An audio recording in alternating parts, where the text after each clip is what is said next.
देखो माँ, पूरे जंगल में मेरे जैसा 3 मंजिला मिट्टी का महल किसी का नहीं है। तुम अब बूढ़ी और बीमार हो चुकी हो। ऊपर की मंजिलों की शान सिर्फ मेरे और गोरी के लिए है। तुम चुपचाप इसी नीचे वाले कमरे में पड़ी रहो। बेटा कालू, तू बड़े महल में रह, मुझे कोई आपत्ति नहीं है, पर इस कमरे में बहुत अंधेरा है। मुझे सांस लेने में तकलीफ होती है। मुझे थोड़ा सा उजाला दे दे बेटा। अरे ओ बुढ़िया, ज्यादा नखरे मत करो। इतना बड़ा मिट्टी का घर बनाने में कालू जी के सारे पैसे लग गए हैं। तुम्हें छत मिल गई, यही बहुत है। अब चुपचाप सो जाओ और हमारी सुख शांति खराब मत करो। उसी पेड़ की दूसरी तरफ रानू चिड़िया और टुन्नू चिड़ा का एक छोटा और पुराना घोंसला था। तेज हवा के कारण उनके घोंसले की छत टूट गई थी, लेकिन रानू अपने बेटी गुड़िया के साथ उस टूटे घर में भी खुश थी। रानू, देखो ना, हमारे घोंसले की छत टूट गई है और खाने के लिए सिर्फ सूखी रोटी का एक छोटा सा टुकड़ा बचा है। मैं बहुत लाचार पिता हूँ। ऐसा मत कहिए जी। मेरी माँ हमेशा कहती थी कि घर छोटा हो या टूटा, अगर परिवार में प्यार है तो वही स्वर्ग है। ये लीजिए, इस सूखी रोटी को हम सब मिलकर बांट कर खा लेंगे। भगवान का शुक्रिया मानिए कि हम सब साथ हैं। हाँ पापा, मुझे इस टूटे घोंसले में भी आपके और मम्मी के साथ बहुत मजा आता है। हमें बड़े महल की कोई जरूरत नहीं है।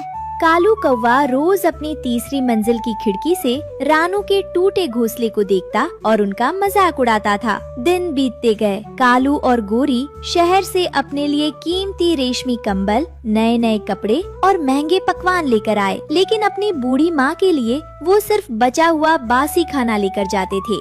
लो, ये रात की बची हुई सूखी रोटी खा लो। और हाँ, आज रात जरा धीरे खांसना। तुम्हारी इस बीमारी की खांसी से ऊपर हमारी दूसरी और तीसरी मंजिल की शांति खराब होती है। बहू, मुझे बहुत तेज बुखार है। कालू बेटा, जरा डॉक्टर को बुला दो। मुझे दवा की बहुत जरूरत है। मेरा शरीर टूट रहा है। माँ, मेरे पास फालतू पैसे नहीं है। सारा पैसा इस मिट्टी के महल को सजाने में और कीमती रेशमी कंबल खरीदने में लग गया है। तुम्हारी रोज की दवाइयों का खर्च मैं नहीं उठा सकता। चुपचाप सो जाओ। कालू अपनी बीमार माँ को तड़पता हुआ छोड़कर ऊपर अपनी तीसरी मंजिल पर आराम करने चला जाता। कमरे से बूढ़ी माँ के खांसने और रोने की आवाज रानू चिड़िया के कानों तक पहुँचती है। रानू से बूढ़ी माँ का ये दर्द देखा नहीं जाता। वो छुपकर अपनी रसोई से गर्म सूप और दवा लेकर माँ के पास आती है। माँ जी, रो मत, ये लीजिए, थोड़ा गर्म सूप पी लीजिए और ये दवा खा लीजिए, आपको बहुत आराम मिलेगा।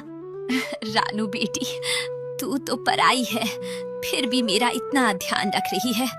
मेरा खुद का बेटा, जिसे मैंने पाल पोस कर बड़ा किया, वो मुझे बोझ समझता है। काश मेरे कालू को भी तेरी जैसी अकल आती। तभी अचानक कालू कौवा नीचे आता है और रानू को अपनी माँ के पास देखकर गुस्से से लाल पीला हो जाता है। ए रानू चिड़िया, तुम्हारी हिम्मत कैसे हुई मेरे घर के अंदर आने की? तुम हमारे पारिवारिक मामलों में टांग मत अड़ाओ। निकलो यहाँ से और अपनी ये फालतू की दवाइयाँ अपने पास रखो।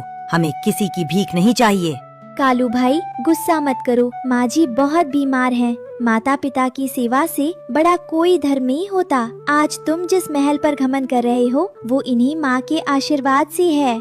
मुझे मत सिखाओ। ये महल मेरी ताकत से बना है। जाओ और अपने टूटे घोंसले को संभालो। मिट्टी का घर होने के कारण कालू की तीसरी और दूसरी मंजिल पानी में घुलकर बहने लगती है। कालू जी, बचाइए! हमारा मिट्टी का घर टूट रहा है। पानी अंदर आ रहा है। गोरी, जल्दी करो, हमारे कीमती रेशमी कंबल और गहने समेटो। मैं इस कीमती सामान को छोड़कर नीचे नहीं जाऊंगा। लालच के चक्कर में दोनों ऊपर ही फंस जाते हैं। तभी अचानक एक जोरदार धमाका होता है और तीसरी मंजिल की छत का एक बहुत भारी और बड़ा लकड़ी का शहतीर टूटकर सीधे कालू के पैर पर गिर जाता है।